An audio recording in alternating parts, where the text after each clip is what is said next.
I'm going to remind everyone who's joining that we are not in seminar mode, which means you have the license to unmute yourself. But I'll just warn people that if you do accidentally unmute yourself, um, please be mindful that you can remute yourself um, just to avoid any embarrassing moments.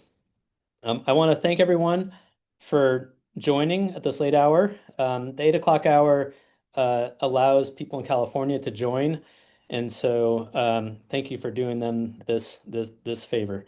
And we're trying to span not just the U.S. but places elsewhere. The presentation will be recorded, and so if you have friends or colleagues that want to hear this presentation, we'll post the recording. All right. So the title of today's presentation is basically Welcome to the 2025 MotoMeds Showcase. Today's presentation is going to be led by Molly Klarman and myself, and Yuslin Kajuzma is at the call center in Haiti. And on the next slide, we'll give her a moment to vocalize her name, and she'll also share with us her kind of motivations within MotoMeds. Funding, as many of you know, is funded by the National Institutes of Health, the University of Florida, the Children's Miracle Network, and then really importantly, especially to today's call, our private donations. And I'll just say it up front, is that this has been a tough year. And so those NIH grants were frozen for a while, and it was through those private donations that we were able to kind of draw upon that rainy day fund and fund MotoMeds from June to today. So those have meant a lot, and I thank everyone for that. We do not have any financial conflicts of interest today. And then in terms of disclosures, Molly and I are co-founders in a not-for-profit organization called Mango, which we'll get to in the latter part of the presentation. The tagline is it's a global health technology partner, and we're hoping it facilitates many of the things that you'll hear today. We are trying to be very available. If you want to be on our Tuesday email list, which is kind of a weekly summary of how things are going, you can send us an email. If you're on that list and you want to come off that list, just send me an email. We'll take you off of it. I wouldn't quite call it a citizen scientist list, but we try to be very transparent and straightforward for how things are going, since these are very long-term projects that require a lot of trust amongst many partners. So, given that hopefully you've had a bite to eat for dinner, I want you to just kind of take a moment to center yourself, take a deep breath, and kind of open yourself up to the possibility that good things do happen. And at MotoMeds, there is a lot to celebrate this past year, and this is a moment where we can do that together as this larger family. So that's the kind of mindset I hope to bring you into in this hour. We'll be respectful to your time tonight, and make sure that we tell our story, but also allow you to do other things at the 9 o'clock hour. First off is acknowledging really important partners. We highlighted them last year, but those partnerships continue and have grown. And I just want to make sure that we honor our partners up front.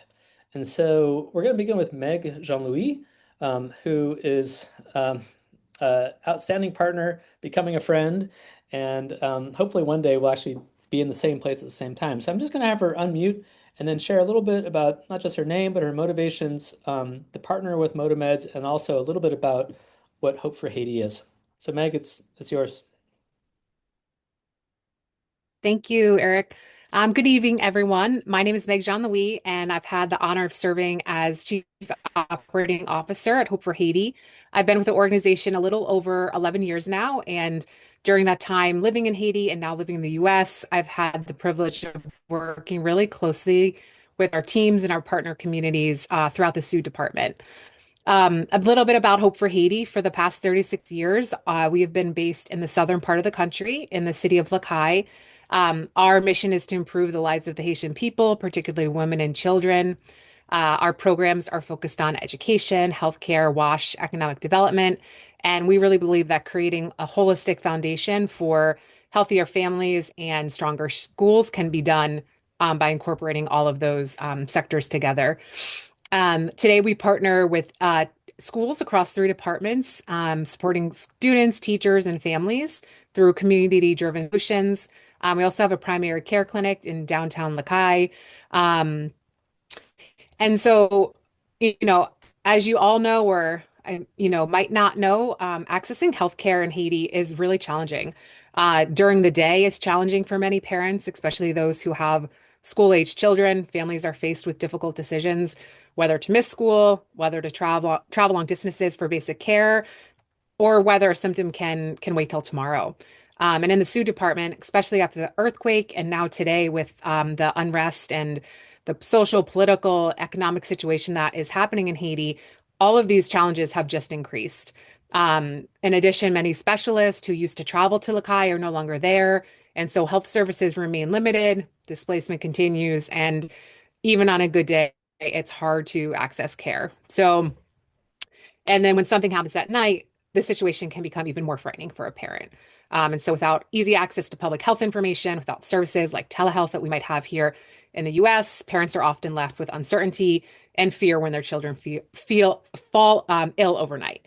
And so that's why we're inspired and motivated and really committed to working and partnering with MotoMeds.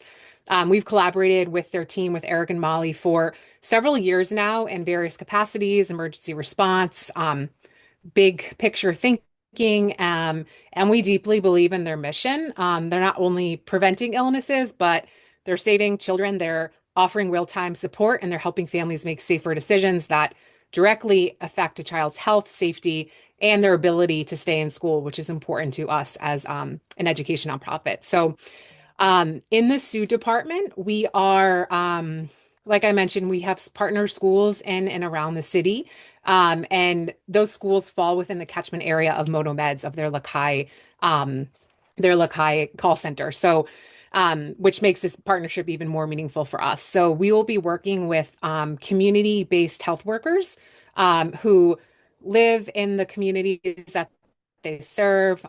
They operate out of our partner schools. And so they have actually already been trained by Usleen and the incredible MotoMeds team, trained on the methodology. And really what they're going to be doing is bringing that information back to their schools, and working with the administration, with the teachers, and ultimately with the parents to share what MotoMeds is, to connect them to Usleen and the team, and really to guide them through the system of overnight care, which is new for many of them, and see how that, not only improves and keeps kids healthier, but can that reduce absenteeism? And, what does that impact have, like we were saying, on a children's health, their wellness, and ultimately their education results in school. And so this collaboration, it brings together innovation, community, and compassion. And we are really excited for the impact that it will have on student health and education outcomes, and just continuing to grow our partnership with MotoMeds. Mm, amazing, Meg. Over. That's kind of It says it all right there. So you mentioned Usaline, and I believe that Usaline is online. And I'm just wondering if she can briefly introduce herself as Usaline Kajuzma. She's our head operations, head nurse, head logistics of the whole enterprise on the MotoMed side. Usaline, if you're online, do you mind sharing your name and then also your motivations as you find them today? I don't see her on the list of Okay. participants. So Molly, if she joins, let's make sure at the end we're able to field that. Next up is Jason Friesen, and I saw that he was able to join. And Jason, similar to Meg, I was just curious if you could not just say your name, but also share your motivations on engaging with MotoMeds over all these years. Yeah, thanks so much, Eric and Molly. Really appreciate the opportunity to be here and excited to learn about the latest, especially with Mango and all that's coming down the pipeline. Uh, I've known Molly since 2011 when we were both working for other NGOs living in Haiti. I used to be the country director for Project Hope, and we were involved in some post-earthquake reconstruction projects. But one of the things we were working on was emergency medical systems, community-based, in terms of how do you send the right responder to the right location at the right time. And while the programs that we were working on didn't ultimately succeed, it was really encouraging about 6, 7 years later, when Eric and Molly approached us about our Beacon dispatch platform and how it could be used to help them coordinate the motorcycle taxi drivers and ensure that they could make deliveries at night using simple phones. And we were also able to work with them in terms of setting up the call handling. And I was talking to Eric about this a month or two ago, I believe, where I just said, it's so impressive that you guys have been going nonstop and basically haven't had any nights off for 5 years. And that's just such a testament to the program, the design, but above all to the staff and the program participants and the need that they see in it as well. So we've just been super excited to be able to support them and are eager to see what's coming next. Thank you, Jason. Um, I believe the two other parties that I wanted to highlight, the first is Beehive Technology Solutions. They're a US and Indian-based technology company. Their CEO is Suresh Gopalakrishnan. I don't believe he's on the call, but I just wanted to highlight Suresh's partnership because we've worked with Suresh almost for a decade now. Work that I have with Adam Levine through Brown University, as well as work with the University of Utah. And it's pretty unusual to find a partner like Suresh who understands the mission and has really brought in really talented engineers over this decade to solve some pretty impressive engineering challenges. So I just want to give them a thank you. And then also Ben Brintz is not available tonight, but he's a machine learning expert. He likes to use the word statistical learning. Other people use the word AI. But later in the presentation, you're going to see a pretty interesting machine learning puzzle that he's been working on for a couple of years now. And so I want to highlight Ben Burns and the University of Utah. Okay, so we'll begin into the kind of the meat of the story. And as one does on an annual basis, I think it's important to also center yourself on your vision and mission. And for those that were on the call last year, these slides will look similar, but I think it's really important to center and kind of evaluate consistency from year to year on if we're sticking to our mission. So at MotoMeds, we believe all children should have early access to high quality healthcare. We pursue this vision by developing solutions that are crafted through community engagement and evidence-based iterative design. We work in some of the most challenging settings in the world, and our solution, as you know, is called MotoMeds. Our design challenge, as it's been through these years, is how do we provide a child like this early access to high quality pre-emergency care to avert an emergency? Behind this work is what's called a theory of change. And our theory of change is that when resources are limited, morbidity and mortality can be effectively reduced at lower cost by facilitating early access to pre-emergency care compared to late access to emergency care alone, especially at night.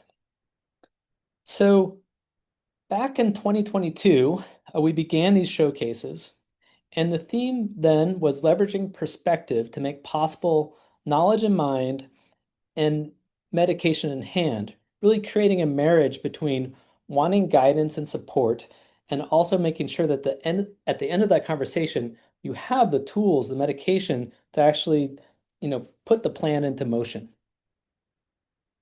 In 2023, the theme was resilience and success while developing technology that scales. In 2024, the theme was partnership and positioning for scale. And in 2025, the theme is simply sustainability. The outline of today's talk will be an introduction presented by Molly, as well as she'll enumerate many of the accomplishments over this last year.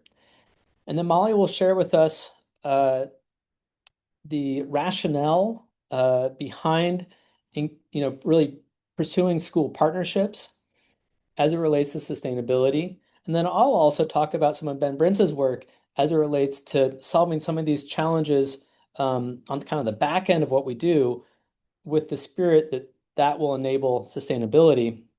And then looking forward into the future, we'll discuss some opportunities outside of academia, mainly the founding of this NGO called Mango to basically take what's been built within the research environment and graduate it so more people can have access to it. All right, so Molly, the floor is yours. I will advance the slides, hopefully effectively. Thanks, Eric, and thank you to everybody who's attending this edition of our annual showcase. Can move forward. Okay. So I'm going to walk us through the workflow of a TMDS. This may be repetitive for some of you, but for anyone who is unfamiliar with MotoMeds, this is a quick way to understand what we're doing on a practical level. So it starts with the parent of a sick child at the household who calls the MotoMeds phone number, and they reach a TMDS provider. The provider asks the parent questions to collect clinical and demographic information to complete a virtual exam over the phone. They use clinical resources designed by our team to generate an assessment and treatment plan that includes an illness severity, treatment location, recommended medications and fluids, and advice for follow-up care. Illnesses triaged as severe are referred directly to emergency services. We refer to these cases as REDS. Then among children with non-severe illness who reside in a delivery zone, those triaged to have higher clinical uncertainty are offered an in-person exam at their home. These cases are largely referred to as moderate cases or yellows. And then patients triaged to have low clinical uncertainty are offered a delivery of medications and or fluids. And in general, these cases are referred to as green or mild cases. And then finally, children who reside outside of the delivery zone are offered anticipatory guidance. And then all children receive a follow-up call at 10 days, and patients with severe illness who are required to go to the clinic the following day also receive a call at 24 hours. Okay. Now I'm going to visually run through the same workflow using the case of a 4-month-old male with fever. So here we have Marie, whose son Charles woke up feeling warm. She has 2 other children at home, so she went about her day hoping the symptoms would resolve on their own. However, as it began getting dark, she took a pause from her busy day and noticed that Charles had developed a fever. At this point, the clinics were closed. Normally, in this situation, she would wait until the following morning to seek care, but she had heard about a service called MotoMeds from a neighbor. She didn't have any other options, so she decided to call the phone number that her neighbor had given her. And nurse Jerica answered the phone and asked a few questions to decide if they could proceed. The child met age criteria, so Jerica began asking Marie questions about Charles' symptoms and past health history. Jerica did not think the case required emergency care, but he's at a vulnerable age and there are many different causes of fever in infants, some of which can become urgent very quickly. So Jerica enters all the information she's collected from Marie into the electronic clinical decision support application designed for MotoMeds, and the treatment plan confirms her initial clinical impression. There is a higher level of clinical uncertainty about the severity of Charles' situation, so she will dispatch a mobile nurse to visit Charles and conduct an in-person exam.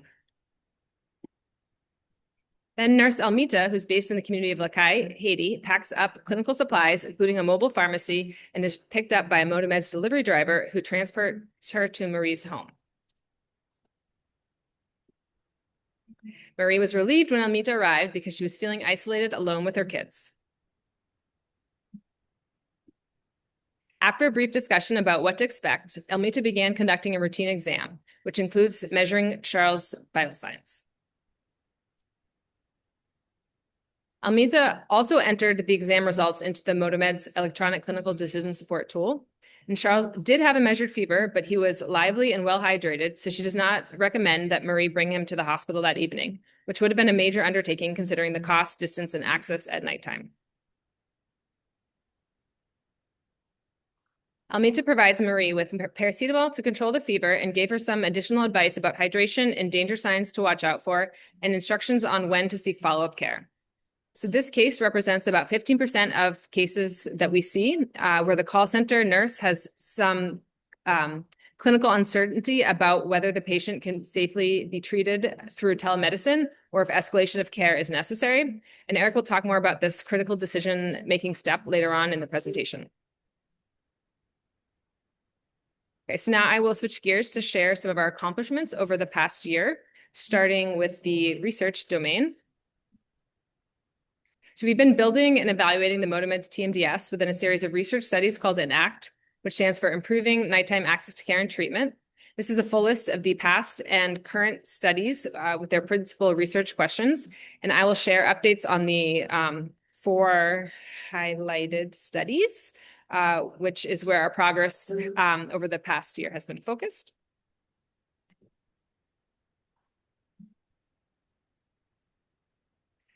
Okay, so our manuscript titled Evaluation of a Scalable Design for a Pediatric Telemedicine Medication Delivery Service, a prospective cohort study in Haiti, was published in the American Journal of Tropical Medicine and Hygiene in June of this year. In this study, we transitioned the service from a conservative mode where all patients had paired virtual to in-person exams to the scalable mode where only a subset of cases with higher clinical uncertainty received in-person exams at the household and all other non-severe cases received medication delivery alone, and the scaled service was considered clinically safe and operationally feasible. Our study titled Pathways to Optimize a Pediatric Telemedicine and Medication Delivery Service, a multi-level qualitative study in Haiti, was published in BMC Health Services Research in October of this year. In this study, we conducted focus group discussions and administered written questionnaires with all MotoMeds staff to solicit barriers and facilitators of their respective positions, as well as the impact of MotoMeds on themselves and their community. This work generated a list of actionable steps to improve the service with an eye towards scaling. Our manuscript titled Predictive Modeling of Pediatric Disease Severity in a Telemedicine Service, Evidence from the ENACT Studies in Haiti, is in the revision process of the Journal of Pediatrics. In this study, we sought to develop models that identify or flag potentially sick cases for additional safety checks. So Eric will discuss this process further on in the presentation. And then the last research update is that we're working on data analysis for a study about family treatment plan adherence. So under the umbrella of treatment adherence, we have medication adherence, which is how closely a person's medication-taking behavior matches what was prescribed by their healthcare provider. In this study, we sought to determine families' adherence to treatment plans at 12 to 48 hours after the initial virtual exam. With MotoMeds, families receive instructions on how to enact treatment plans over the phone and through instructional videos, which differs from traditional approaches and may contribute to higher rates of non-adherence. So this work is still in progress. So maybe we'll have an update next year's showcase. And then finally, we have some metrics that represent 6 years of operations. We have been answering calls for almost 2,271 consecutive nights. We were offline for 3 nights as a security precaution. Our team has answered 5,879 calls, performed 5,627 virtual exams, and 1,292 in-person exams. 99.1% of our deliveries were successful.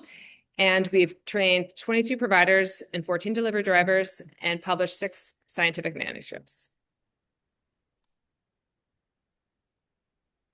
Okay, so now we're going to shift gears again towards our current efforts to support sustainability. And we'll start by, So we'll start by acknowledging the sustainability barrier of community awareness. So how is the community informed about MotoMed service, and why is this a challenge for us? So first, the nighttime telemedicine service, as Meg was saying, is a novel healthcare delivery method, and it takes a bit of dialogue for parents to understand what it is, how to use it, and why to use it. There's an ongoing need for outreach. So while there's an element of word of mouth, our staff has spent considerable energy handing out flyers, canvassing at churches and clinics, recording radio spots, going door to door, among other outreach activities. So all of this is resource intensive and does not happen organically without effort. So our solution to overcome or at least lower this awareness barrier is to engage with schools. This will distribute the outreach responsibilities beyond our small team. It will strengthen the MotoMeds network, as Meg was saying, to school administrators, teachers, community health workers, and parents. And then finally, if we provide good coverage to school communities, we think it could decrease student absenteeism due to illness. So we're launching a school engagement project along with Hope for Haiti. This involves implementing an intensive awareness campaign at one of Hope for Haiti's partner schools within the existing MotoMeds delivery zone. And at the same time, we will collect baseline data on attendance at 3 additional partner schools. And we anticipate we'll expand the awareness campaign to potentially these same schools next year. Excellent. Thank you, Molly. And the timing is perfect because two really important people were able to join just recently. One is Cy Nicklish from Beehive, who's an AI specialist, machine learning specialist at Beehive, and he has graciously played the role also of project manager for a lot of the software development. So it is, I think, 6 in the morning his time in Hyderabad. So thank you for getting up early and joining. And then also Yuslin Kajuzma, who I mentioned earlier. Is staffing the call center right now in Haiti, and so it's very nice that she's able to join. And Yuseline plays a really important role in technology development because she's on the front lines. And before we, release software, she is going to test it with her team, and then if there's any bugs, thereafter, she's the first person that flags them, and then we relay it through the chain and I work with Nicholas to solve those as quickly as we can. So I'm very happy to have both of them on the call. So uh, we're going to transition to technology and remain in the context of sustainability. So we've had a problem that's not unique to MotoMeds. I think it's across many things in this world, which is guideline adherence. And in the presentations in the last year and the year before, we discussed just the challenges related to guideline adherence. One of which is that in-person training uh, takes time and it's very resource demanding. Another feature is that clinical guidelines, even if you try to make them simple, um, they're still complicated. And then the other issue is that some cases may require added situational awareness. The cases are just not following the rule book. So what we began doing a couple years ago was thinking about after our paper guidelines were developed, could we digitize them in a way um, that would add value to the team, improve guideline adherence, and maybe even decrease the call time and decrease the time to delivery? To build such a technology, it needed to have offline capacity, work in virtual environments at the call center, and then also have in-person modes. It also needed to be hybrid in that we envisioned more of a calculator format that would work in concert with paper records. And all of this needed to be done in such a way that you'd have situational flexibility, which is quite hard in a very kind of structured engineering environment. So an example of how this is manifested is shown on the rightward side, which is the very first page of the virtual decision support tool. On the top, you have basically a progress bar of where you're at in the data entry portion of the software. You can put in a patient ID. You can add the age and note if it's years, months, or days. Select the gender. And then with those data, it's really important in a virtual environment, those data will leverage the WHO weight for age data sets and then compute an estimated weight for age. At the same time, we'll ask the parents to measure the temperature if they have a thermometer, and if they don't, to subjectively bin the temperature into fever or not, or low temperature. Likewise, we'll also work with the parents to try to approximate the breathing rate. So these are just just one of five input pages, just as an example. Um, so one of the issues that is also occurring is that this issue of situational awareness is very tricky and situational flexibility. So there's two things that happen. There's one decision, which is this case is just odd. We need to go fully off of guideline. The other situation is in some ways more difficult, which is you're on guideline, but if you were going to make a call that maybe a case doesn't need escalation, or maybe a case you think is green, that if you went to the household, it would in fact be a not, it'd be something like a yellow or red case, or maybe you are planning to de-escalate the case, but it needs escalation. So sometimes you can have rare events that you're on the guideline, but still the situation is such that you need to flag that situation. So that takes us to this other kind of domain that we're dealing with, uh, which I think is a really important and understated barrier to sustainability. So within the pieces I just mentioned, you have another piece, which is variable expertise. Because to navigate off guideline situations or navigate on guideline situations that just don't seem to add up with what the case needs, you need to have some clinical expertise. And this is a problem because for sustainability, I'm just going to go through this list here, and just bear with me on the logic here, is that for sustainability, safety is a continual priority. Pathways to sustainability require scaling, and scaling poses a risk to safety when new providers confront unusual situations and have to navigate these situations I just mentioned. It's a lot. Uh, but it really is a barrier to going, let's say, nationally in Haiti, is being able to support the best you can providers of different levels of comfort. So the solution that we're working on is building something that we call a disease severity prediction tool. And we're building this utilizing paired data from what we heard at the call center and what we see at the bedside as truth. And those data sets were built with experienced providers. Even in that situation, there were some cases where cases need to be escalated or might not have been green when they were yellow or red. But we're utilizing that data set with experienced providers to basically digitally convey that experience onwards to new providers that join into MotoMeds. And so the outcome from using this tool is basically setting a threshold in which this tool will flag a case as maybe needing to be escalated, or maybe being not green. But you can also use this case, this tool, to flag down a case that maybe is deemed yellow when it's actually green, or the plan is to escalate when it actually needs to be de-escalated. The benefit of flagging down is that you save cost. The benefit of flagging up is it increases clinical safety. So I'm going to walk through a flow diagram for how this works on the kind of logic side, for those people, keen to kind of know what's under the hood.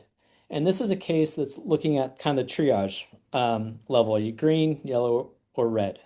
And so in this situation, the nurse at the call center, as Molly shared with you, does an evaluation. And through that process, the question is the case yellow or red per the guideline? And if yes, you're going to proceed with a yellow or red plan. And there's really no engagement of this DSP into the workflow. If the case is deemed as green, the next question is, does a DSP flag this case up as not green? If the answer to that is yes, then the DSP will engage with the software and give a warning sign and then a directive that basically says, be careful, this case may not be what you think it is. The other situation is if the DSP does not flag this, then basically the software proceeds as it was. So one of the things about global health and maybe medicine in general is that you want to keep things simple.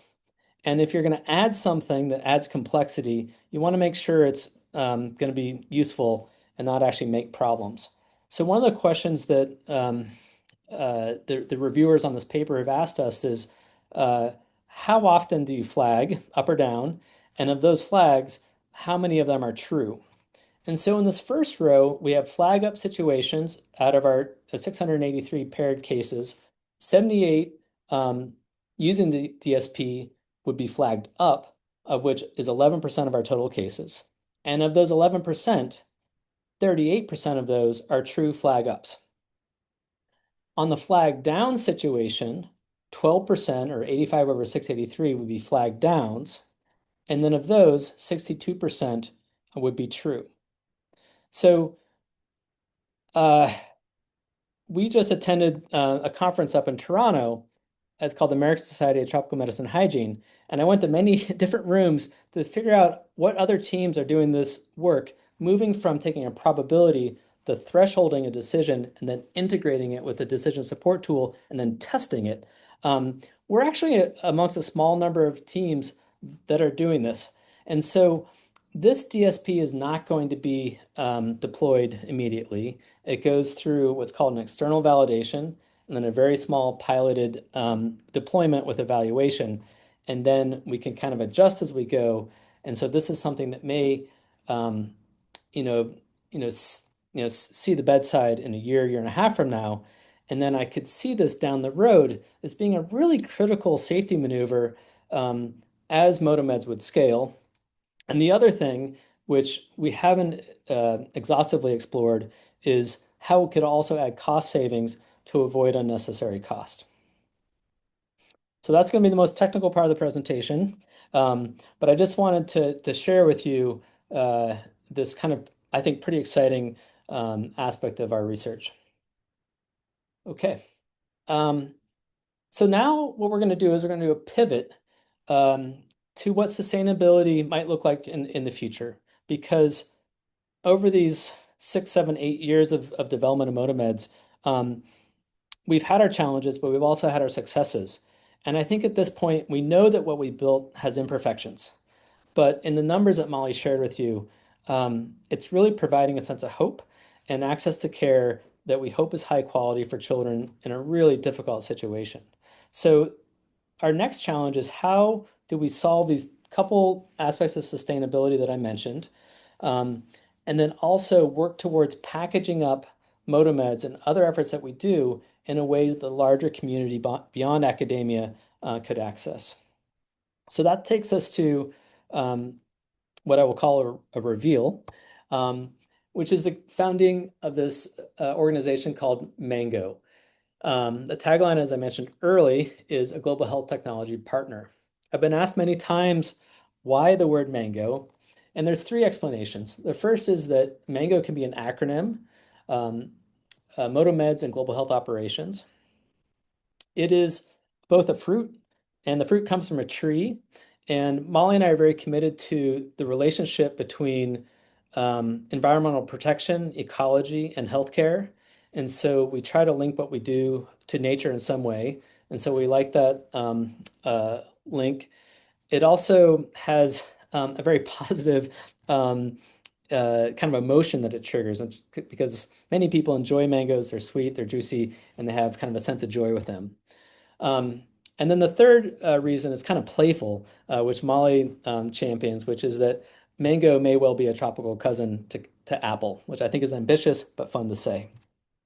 So this logo was a team effort, and leading that effort was on the logo and the branding was led by a group called Alpha, and they are a volunteer student-led public relations firm, and the branch that's been helping us has been led by a woman, Autumn, who's on the call today, and it's the UF branch of Alpha. So we thank them for their help.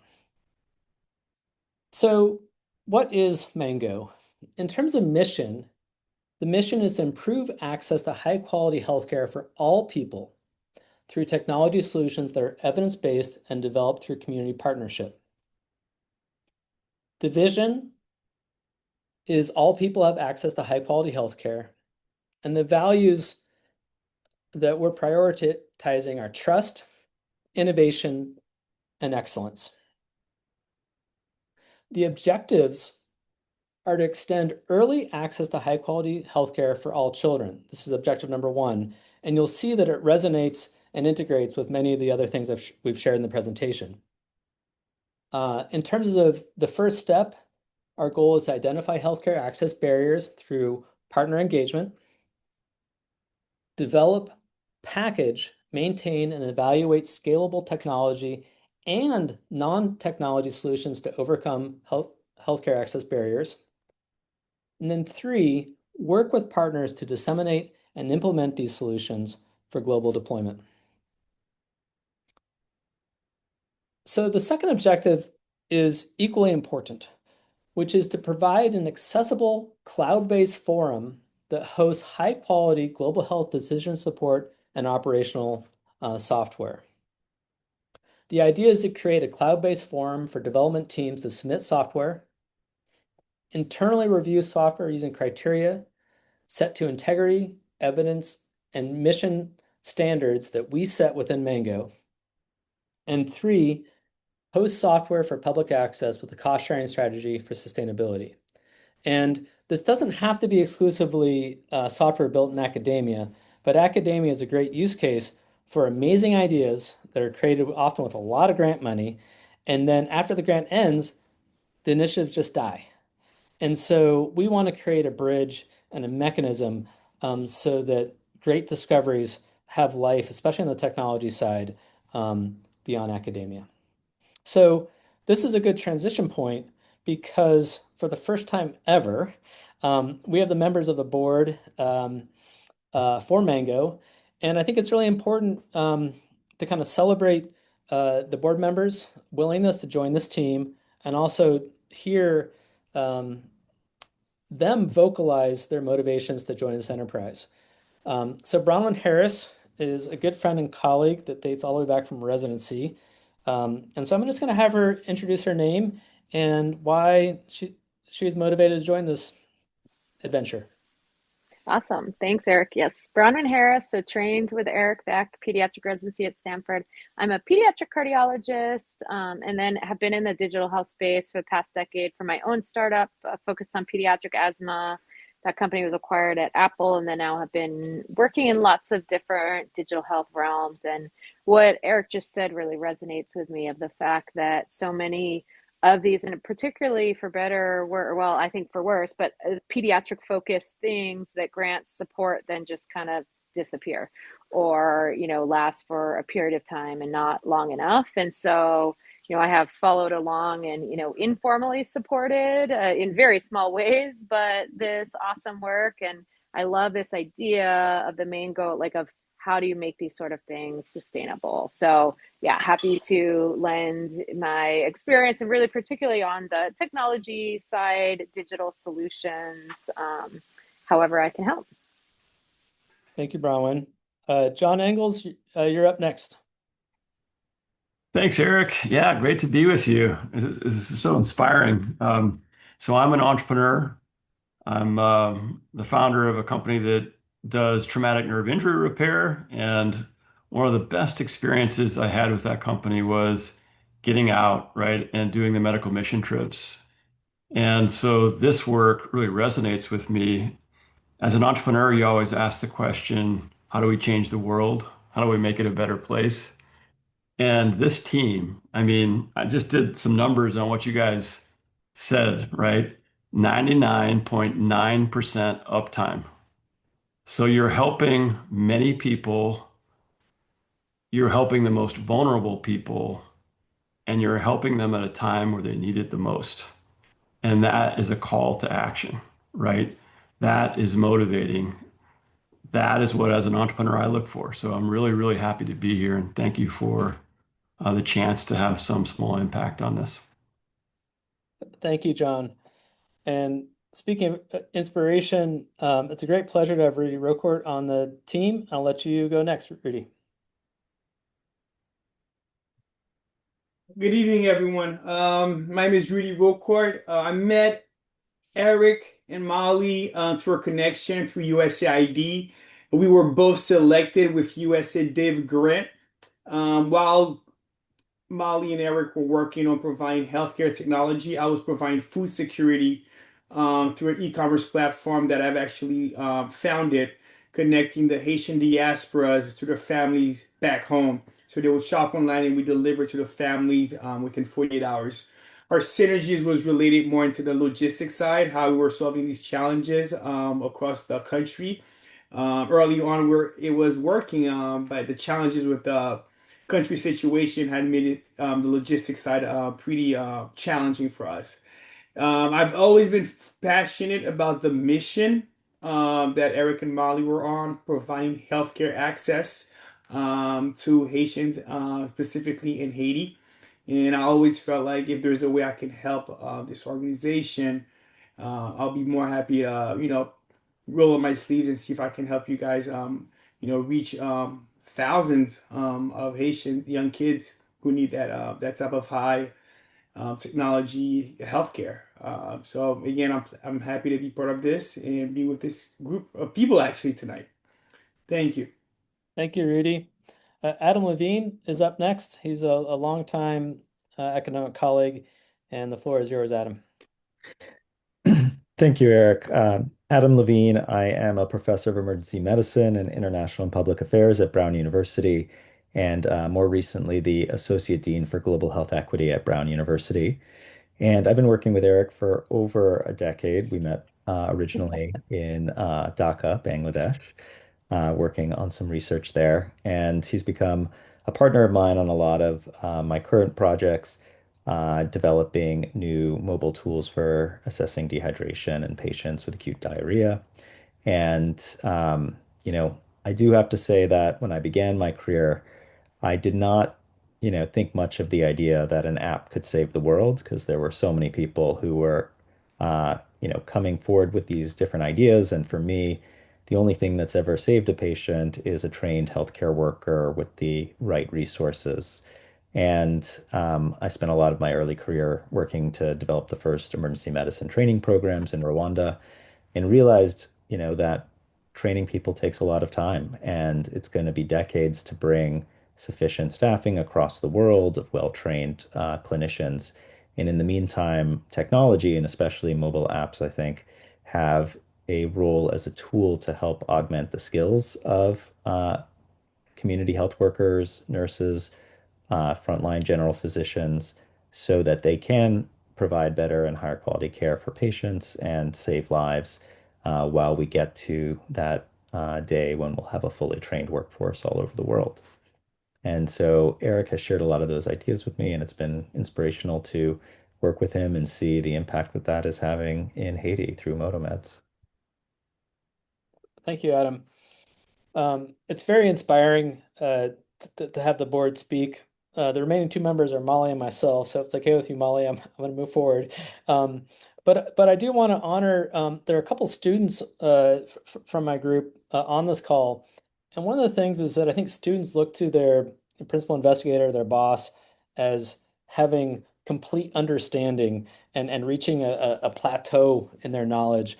But that's really not true. And so this journey with Mango has a really steep learning curve. And in many ways, I'm the student and I'm seeking a lot of counsel and mentorship from Bronwyn, John, Rudy, and Adam and other parties to help Molly and I get through this stage. And one of the really nice things about a not-for-profit is that we're all in the boat together. And it has a spirit of really being mission focused. And so there will be imperfections. We will make mistakes. But I'm really excited and really energized to take this step forward with the team. Okay, so we're going to kind of bring back into the context of MotoMeds. And the way that I kind of mentally do that is I'm taking MotoMeds on the research side, kind of sticking it mentally into the academic University of Florida space. But then the package that could be MotoMeds someday, I envision it kind of being on an umbrella, almost like a mango tree canopy, in which other things will sit within the space of mango. And so for now, we're going to pull back to the academic side of MotoMeds a bit. And I did see Yuseline join briefly, and so I thought this was a good opportunity for her to just share her name, and then just from the Haitian side, briefly share her motivations if the connectivity works. Yuseline, can you hear us out there?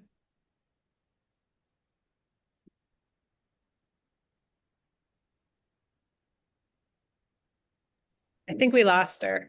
Okay. Well, it's either a connectivity issue or she is taking a call.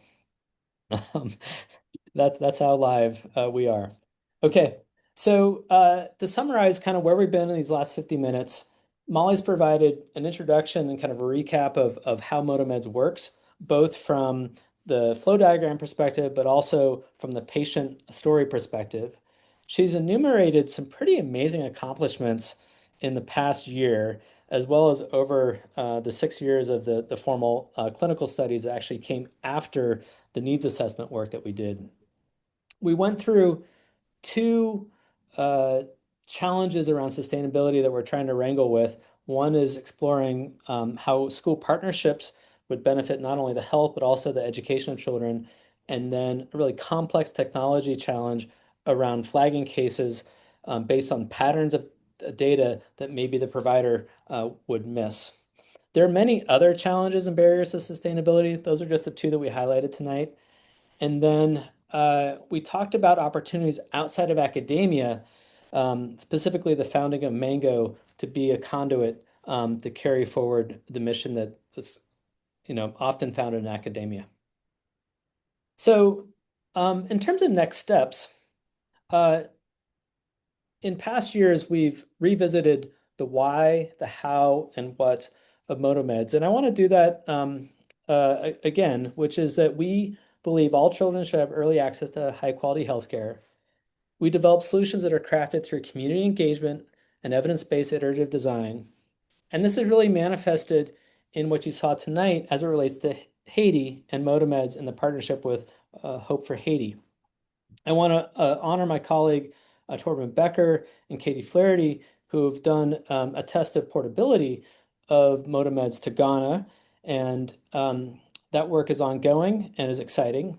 And then I also, you see Brazil, South Africa, Ethiopia, Nepal, India. There's a long list of um, teams that we know and the infrastructure is sound to expand MotoMeds out to.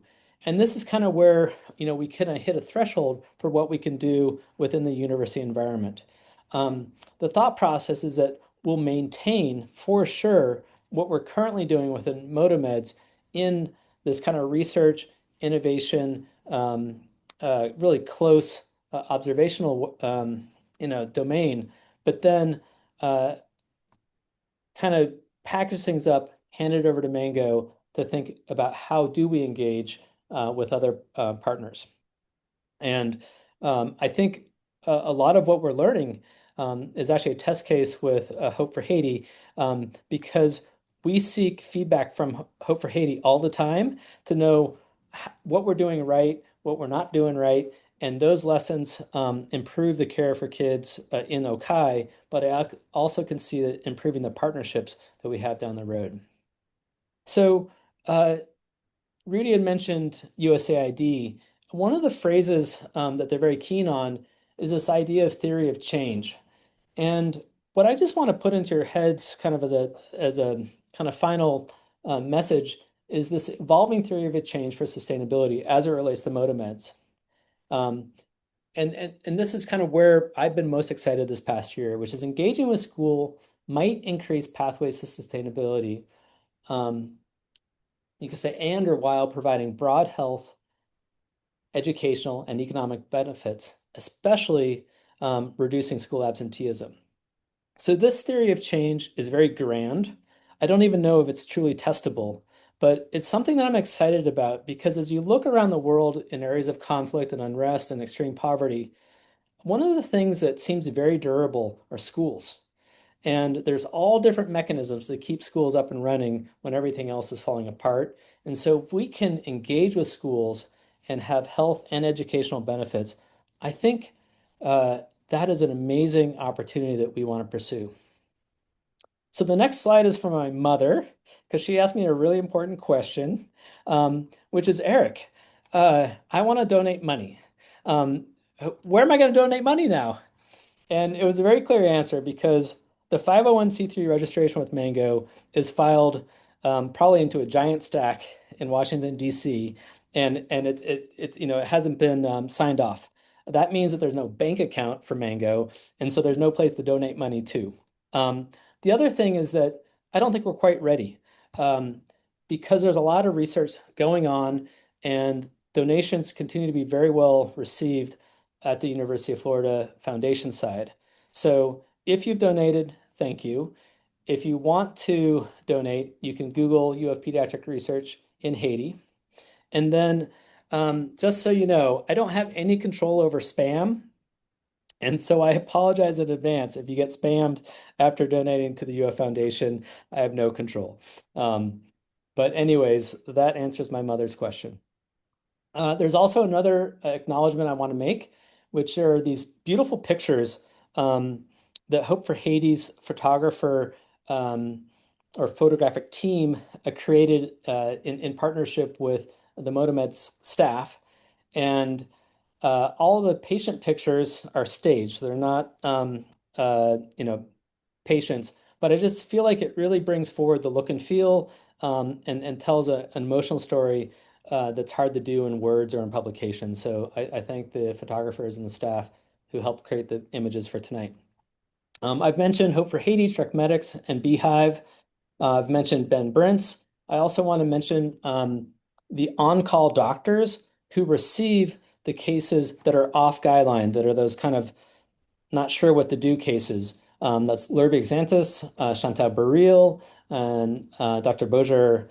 All have been champions and great assets helping care for kids in Haiti. So their passion has shined through because they're answering calls all those years in the middle of the night to answer some difficult questions. I also want to thank the administrative team at the University of Florida. Um, uh, Currently, Krista Berquist, Nate Rushing, Trent Lynn, and Melissa Crowell, because as Adam will know, in academia, the infrastructure administratively wasn't built to do this. And so they have been very creative problem solvers to create mechanisms to allow for MotoMeds to exist within the fold of academia. And that is largely not within their job description. And so they've done that in passion, and I'm very grateful to them. I mentioned the funding sources through the NIH, the Children's Miracle Network, and private donations. So thank you very much. On my clock, we have 3 minutes left. You are more than welcome to unmute and ask questions. You can put them into the chat. And for those that need to tuck kids in at 9 o'clock, you're welcome to exit. Thank you for joining. But Molly and I will stay on, for a good 10 minutes to make sure that questions are fielded and we can have a nice Q&A. If you have to drop, totally fine. But I'll take any questions and Molly will take any questions that you may have. Thank you.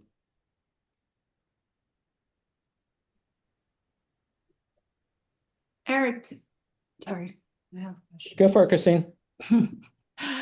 Well, yeah, I just thank you. That was very interesting. I enjoyed it very much. And you mentioned a few things, and I just wanted to clarify. Maybe you said it somewhere and I missed it, but you said something about age criteria, and I wanted to understand that, like, what is the age criteria, and also the extent that the family is involved or something like that. Is it like, I guess the question is, do you involve other people in the family, or is it just the parents, or those kind of things? It's one of my questions.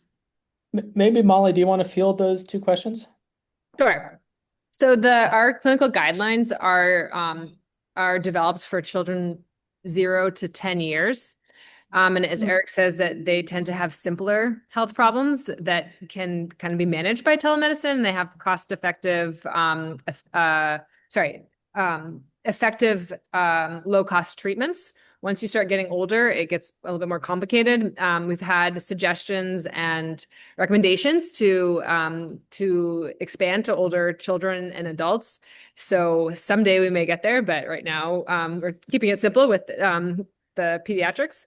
And then in terms of the family's participation, so we find that it's mostly the children's parents who call, but sometimes it's other family members or caretakers, but they're an active participant in the telemedicine evaluation exam, because the nurse kind of guides them by asking them certain questions about the child, but they're the ones that has to describe the symptoms and the kind of clinical picture as best as they can. So their responses to these questions is kind of very important to getting a good exam and then a good treatment plan.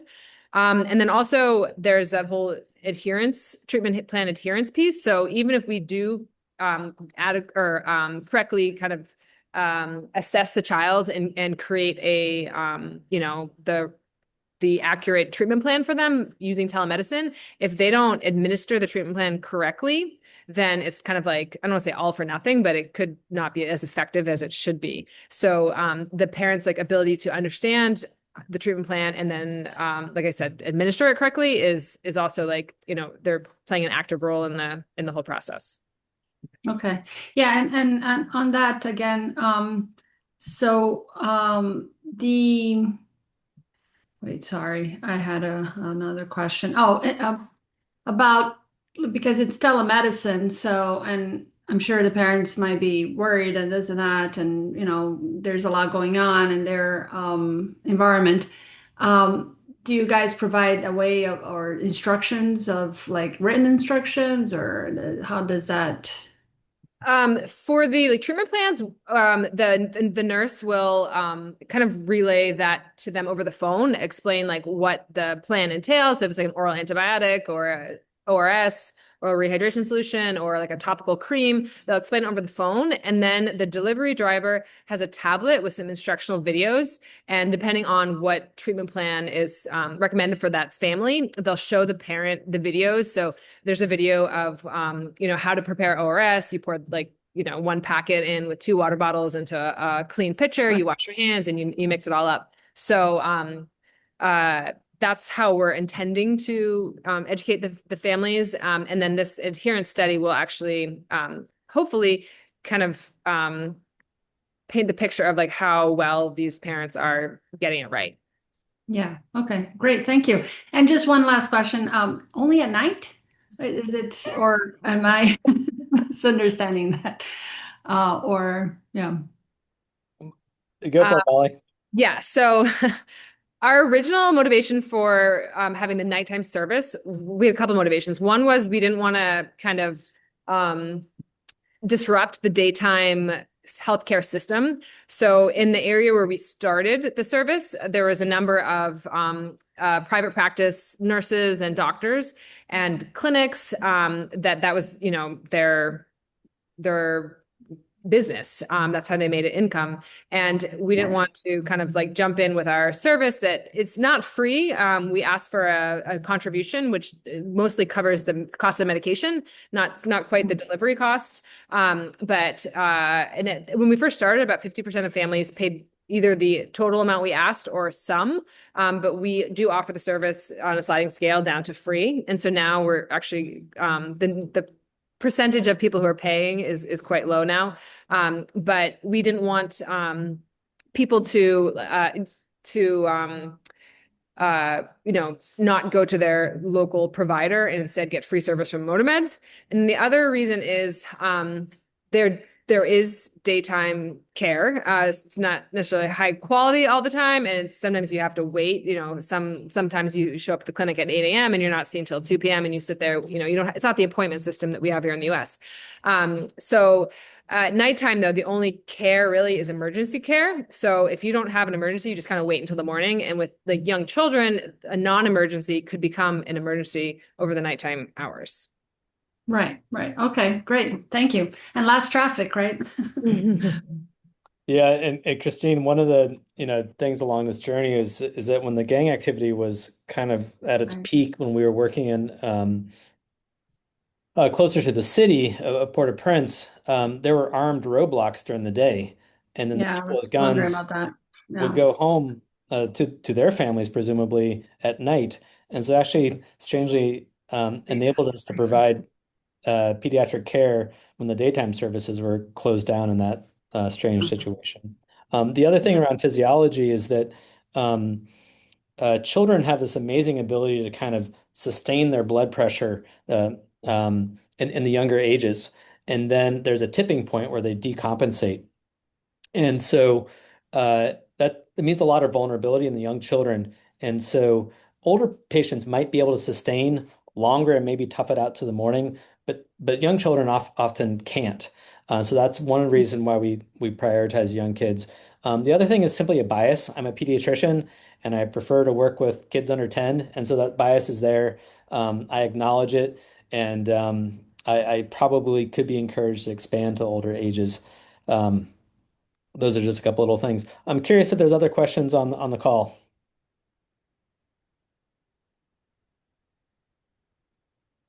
I think we have a question in the chat. Okay, I see a hand up by Sandra. Um, I don't, Molly, can you read off the chat? Yes, MotoMeds that you've described is a very impressive program, and the development of processes and methods to diagnose, prescribe, and follow up has worked for over 5 years and is continuing to improve. My question is, how is this being funded for Haiti, and to advance this to other countries? What will be your method of identifying costs and funding? I.e., what is your budget now? Those are great questions.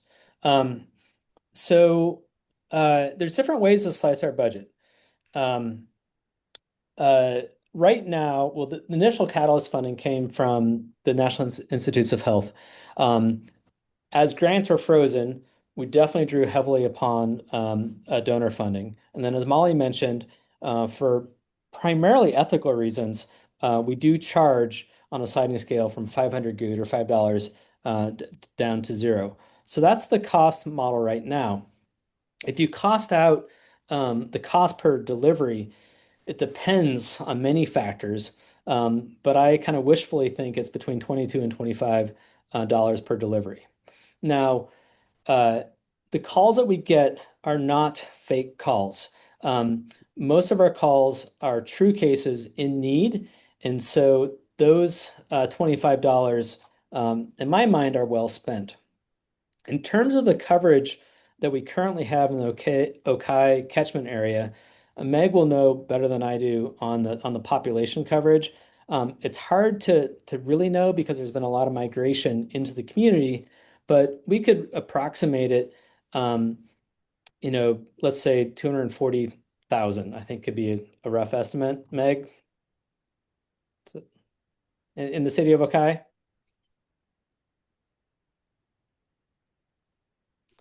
Um, Yes. Yeah, it's certainly okay. increased. Yeah, And so people are let's coming let's let's back go for 240 every day. Mhm. 40,000 total population. Right now, the in-country operating costs range between like 90 and maybe high end is 120,000. That's a tricky number because there's a lot of research being done that adds a lot of costs within that number. But if you assume that all those dollars were going to care alone, that would be about 50 cents per capita across all ages to have MotoMeds reach that population for 1 year. So depending on your perspective, that could be a really high impact, low cost maneuver at a per capita basis.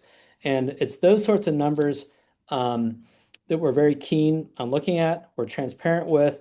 And then Katie Flaherty led a cost benefit analysis on this, which is published, and you can get into those numbers deeper. But it's a super important question.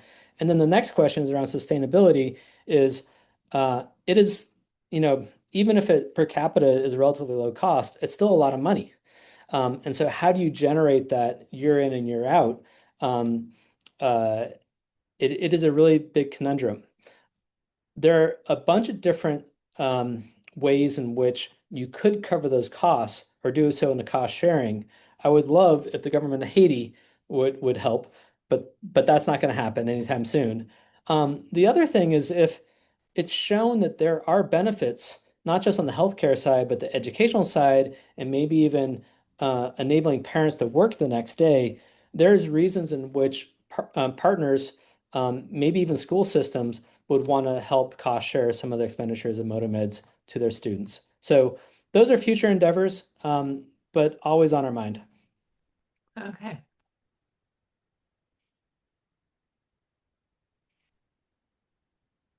Other questions? I know there's an economist on this call, so I had to answer straight. Hello? Yes, go Um, ahead. yeah. This is something I've been thinking about when I saw your last one last year is, do you make any effort to increase understanding of this through the mainstream media in the United States. And the reason I raise it is whether it be beneficial to your organization, I can't say. Maybe the reasons not to do it, but I really think the world needs to know what you're doing because it's just so awesome, to take a vision and translate it into this practical, doable approach. And that it doesn't just involve the most advanced technologies, but it looks to me it also engages the heart and spirit of the people, that they would have such a low downtime. I was thinking it's much better than my web hosting company that I deal with. It's really awesome. And I can't help but think that there'll be some child, if that you got it on mainstream media, they would look at it and they say, someday I want to do this, because you're showing them it's possible. And you're showing them how to keep growing and building it. And I think the other part of it is, I don't want to go too much on that, but the name Haiti has come up in the mainstream media lately, and I think we all know the reason why. So I think it, in terms of, not allowing people to come, immigrants from Haiti. So I think just to have a show that shows the beauty and the power of all these integrative processes from, technology to the heart and spirit of the people would be wonderful. And, so I don't know if that's anything you even consider doing or think is valuable. No, it's absolutely something we consider and we've worked towards. One of the approaches, and I don't know if Bron was still on the call, but in Silicon Valley, one of the key lessons is to try to keep things small, but build in such a way that in our case can scale to 10 million. And Molly and I have been really focused on safety and feasibility and outcome metrics for these 6 years. And I think part of the creation of Mango and a part of this showcase tonight is thinking, now that we're confident with what we built, how do we share the story? So there's a colleague at the Miami Herald I invited to join the showcase. I'm not sure if that person was able to join. The marketing, I would say the branding, the logo on the MotoMed side and on the Mango are kind of beginning efforts in that direction. But simply, everyone on this call tonight, all 35, 40 of us, if you share it with three people, that, it does create a ripple effect. And then I do think that engaging and having a dedicated person within this group um, to do that outreach is really important. And I think members of the board of Mango actually are super well positioned on that side too. So I would say that's be a major push for this coming year. Thanks for that comment. Yeah, and I'll say I did sense that you have a great deal of feeling of protectiveness for the whole organization and everybody, that you don't want to change something that works. So thank you very much, and I'll lower my hand and stop talking. I love it. Let's take one more question because it's getting late. I see Dr. Madsen has raised his hand, so maybe you can ask the final question, Dr. Madsen.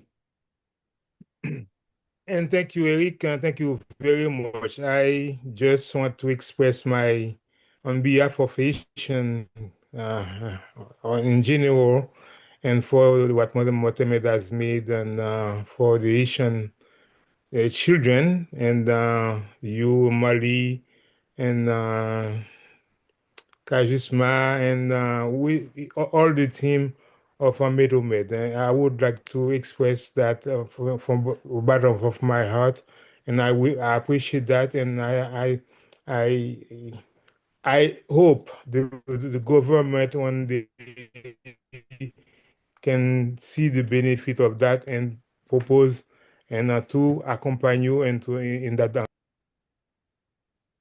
That is very well received, and I think an excellent way to close the evening.